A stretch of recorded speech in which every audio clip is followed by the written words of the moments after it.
اب کچھ خبریں عالمی منظرنامے سے۔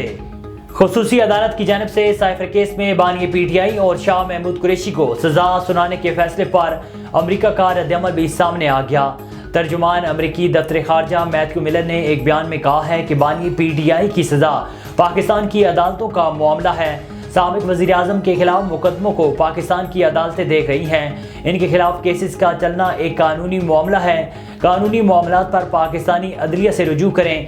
بانی پی ٹی آئی کے موجودہ قانونی معاملے پر تبصرہ نہیں کریں گے۔ مقبوضہ کشمیر میں ذرائع ابلاغ کی بندش۔ مودی سرکار نے انٹرنیٹ کی بندش کو کشمیریوں کے خلاف نیا ہتھیار بنا لیا۔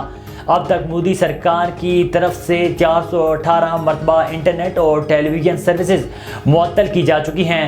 5 اگست 2019 کو آرٹیکل 370 کی تنسیخ کے بعد کشمیر بھر میں انٹرنیٹ، کیبل اور ٹیلی فون سروسز 5 فروری 2020 تک معطل کر دی گئیں، جو کہ 1.5 سال تک جاری رہنے والی دنیا بھر میں انٹرنیٹ کی طویل ترین بندش ہے۔ امریکی صدر جو بائیڈن نے کہا ہے کہ اردن میں امریکی فوجیوں پر ڈرون حملے کا جواب دینے کا فیصلہ کر لیا ہے۔